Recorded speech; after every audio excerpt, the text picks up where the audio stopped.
Bonjour à tous, c'est Alexandre et aujourd'hui on va tester l'aspirateur balai de chez Exceline. Exceline qui est une marque de électrodépôt.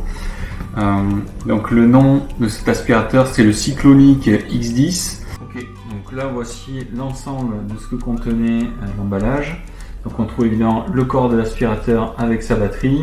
On a deux brosses différentes, donc une pour les sols qui sont très réguliers, durs, type carrelage, et une pour les sols plus irréguliers, comme par exemple notre vieux plancher.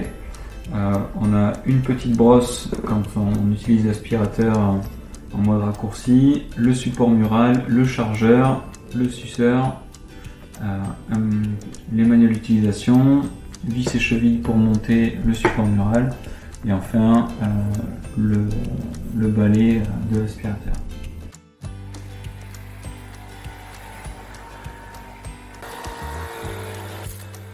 Pour passer d'un accessoire à un autre, c'est très simple. En fait, ça se passe avec le bouton qui est juste là. En fait, on appuie dessus et ça déclipe l'aspirateur.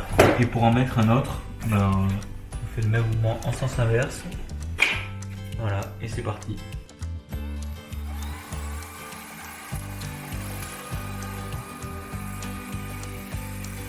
En termes d'utilisation, c'est très simple. On a un bouton power qui est sur le haut de l'appareil, là, qui tombe bien sous le pouce.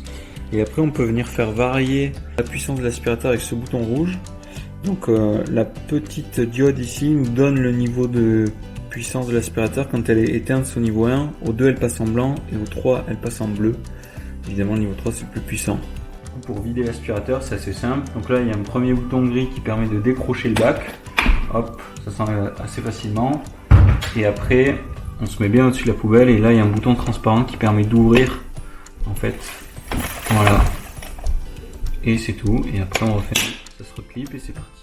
Donc pour l'entretien de l'aspirateur, il y a deux filtres qu'il faudra nettoyer régulièrement si on veut garder de bonnes performances. Le premier, il se situe derrière ce cache-gris là. Vous voyez, il y a deux positions qui sont indiquées, verrouillé, déverrouillé. Donc on va le faire.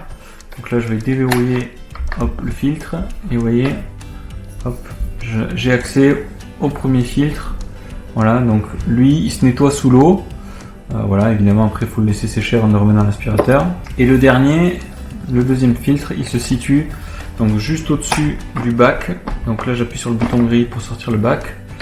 Et là, on voit dessus le fameux filtre. Donc vous voyez, il y a une petite languette pour le sortir.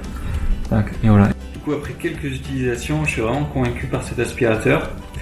Déjà en termes de maniabilité, il est pas trop lourd, la poignée, les boutons tombent bien sous les doigts, etc. Donc ça permet vraiment de l'utiliser confortablement.